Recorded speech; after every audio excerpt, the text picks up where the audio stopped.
अरे दीवानो, इन्हें पहचानो, कहां से आए, कौन है ये है डॉन, ये है डॉन, ये है डॉन डॉन डॉन। नमस्कार दोस्तों, मैं शदाब खान इसके टीची वल्लभ में आपका स्वागत करता हूं अंडरवर्ल्ड डॉन। इससे पहले मैंने बहुत सी वीडियो बनाया है अंडरवर्ल्ड डॉन पे और अच्छी खासी चली है, लेकिन ये वीडियो मैं आपकी स्पेशल लोगों के कहने पर बना रहा हूं। थोड़ा ध्यान से सुनिएगा, बहुत ही अच्छी मैंने बाकायदा इसमें एडिटिंग वगैरह की है और आपको मजा आएगा बिल्कुल तय। देखिए, अंडरवर्ल्ड की शुरुआत कहां से होती है। करीम लाला शेर खान के नाम से पठान गैंग जो है वो बनाता है और वो आता है अफगानिस्तान से, पाकिस्तान से होता हुआ 1940 में मुंबई, और मुंबई में अपना एक छत्र साम्राज्य स्थापित करता है। धीरे धीरे वैश्यावृत्ति के धंधे में, शराब खाने में, जुए में, स्मगलिंग की दुनिया में ये छा जाता है।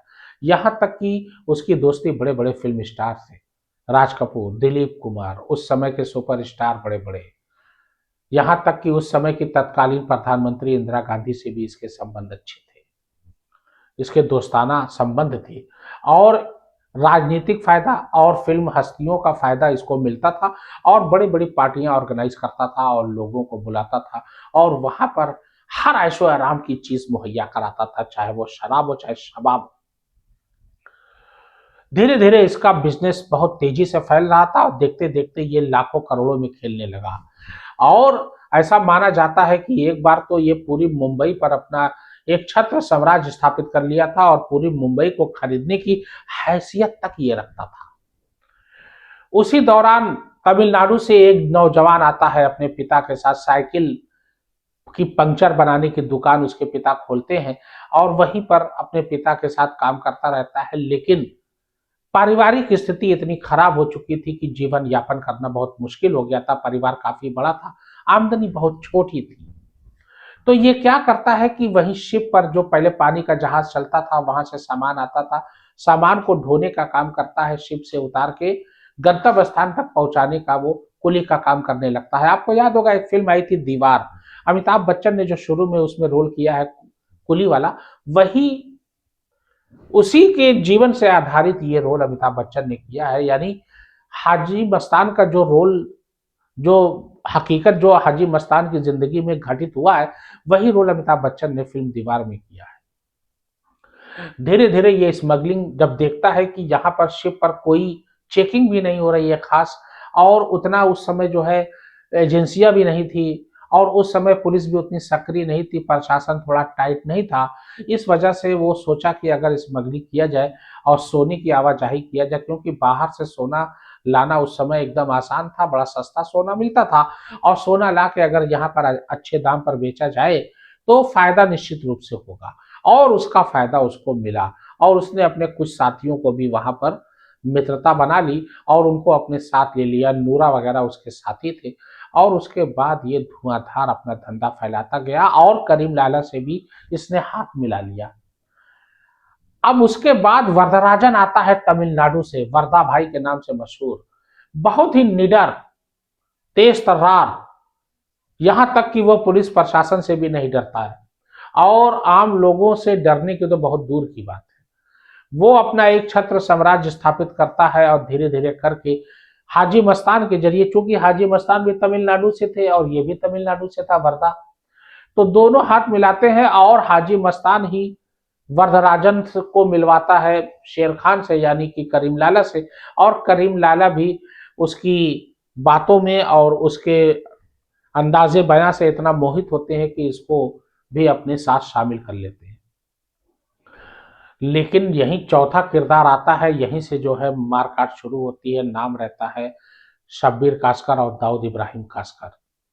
इसके पिता महाराष्ट्र में हेड कांस्टेबल रहते हैं। डोंगरी का बच्चा शुरू में चोरी करता हुआ पकड़ा जाता है और संयोगवश इसके पिता ही इसको पकड़ते हैं। बहुत डांट खाता है, मार खाता है, लेकिन वो कहते हैं ना कि एक बार जब गंदी जगह आप कदम रख दीजिए, जब आप अंडरवर्ल्ड की दुनिया में या गलत काम में एक बार उतर जाओ तो फिर आपका मन उसी में लगता है, और वही हुआ। आखिरकार उनके पिता ने इन दोनों भाइयों को निकाल दिया और उन दोनों ने अपनी गैंग बनाया और धीरे धीरे अपना एक छत्र साम्राज्य स्थापित किया। हालांकि सुल्तान मिर्जा के नाम से बड़ा मशहूर था, हाजी मस्तान से बड़ी बनती थी दाऊद इब्राहिम की, और हाजी मस्तान को एक तरीके से अपना गुरु भी मानता था।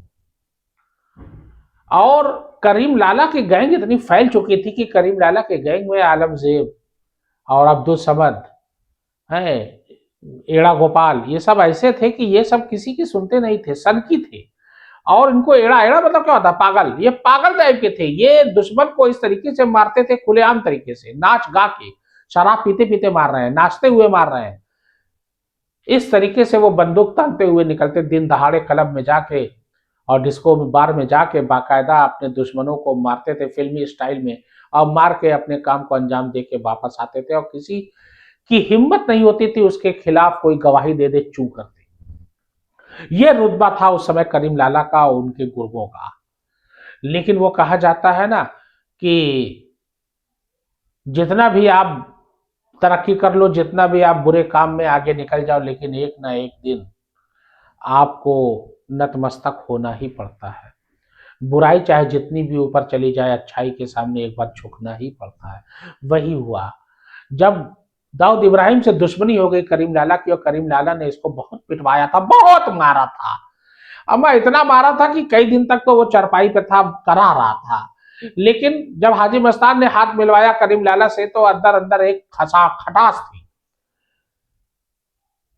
मतलब दाऊद इब्राहिम जो है खुले तौर से जो है अंदर से जो नहीं चाहता था करीम लाला से दोस्ती करना, और वही हुआ। करीम लाला और दाऊद इब्राहिम में दुश्मनी इतनी बढ़ गई कि बस ये समझ लो कि अगर कोई किसी को पा जाए तो वहीं पे कच्चा चबा जाए। उसके बाद जब दाऊद इब्राहिम को जब नए नए साथी मिलते गए, और उसने जो है अपना बाहरी यानी इंडिया के बाहर भी उसने अपने गैंग से संपर्क साधा लोगों से, तब इसका जो है कद बढ़ता गया। चूंकि ये मुंबई पुलिस भी थोड़ा इसके सपोर्ट में थी, क्योंकि महाराष्ट्र में हेड कांस्टेबल थे इसके पिता, तो थोड़ा सा मुंबई पुलिस में इसकी जान पहचान बहुत अच्छी थी। इसी वजह से वो सोना वगैरह तस्करी वगैरह करने में आगे निकल गया। और जब मुंबई के पुलिस कमिश्नर बनते हैं वाईसी पवार, तो अंडरवर्ल्ड के लोगों की घी बन जाती है, क्योंकि वाईसी पवार एक ऐसे कमिश्नर थे कि वो कहते थे कि मुझे अंडरवर्ल्ड नहीं चाहिए, मार दो इन लोगों को, जहां पाओ तुरंत इनका इनकाउंटर कर दो। और बाकायदा टीम उन्होंने बनाया था, और टीम बनाकर उन्होंने जो है इनकाउंटर करना शुरू भी कर दिया। एक तरीके से लोगों का सफाया होता जा रहा था।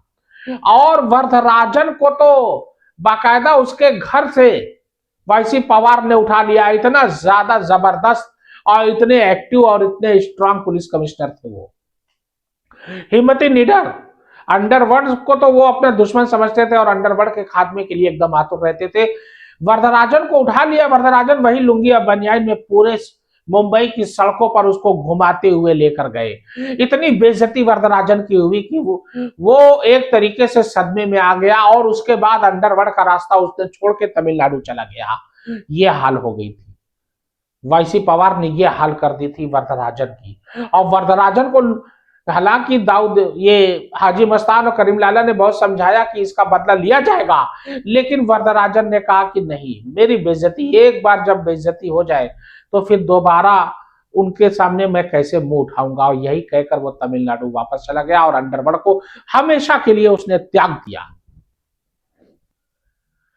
और कहा जाता है कि जब उसकी मौत हुई थी तो उसका मेन सबसे बड़ी इच्छा यह थी कि मुंबई की सड़कों पर वहीं से उसकी शव यात्रा निकाली जाए, ताकि लोग देखें कि हाँ, वरदराजन भी कोई शान से मरा है।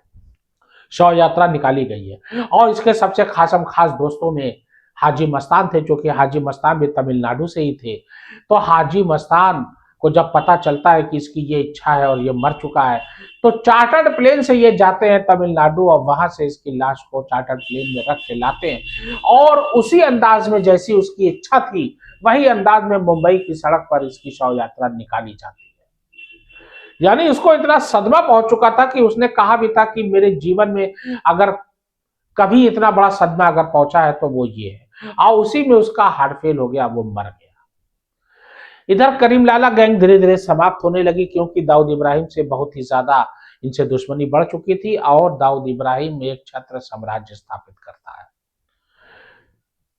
शराब को हाथ नहीं लगाता है, लेकिन हाँ, फिल्म इंडस्ट्री में बड़ा पैसा लगाया था।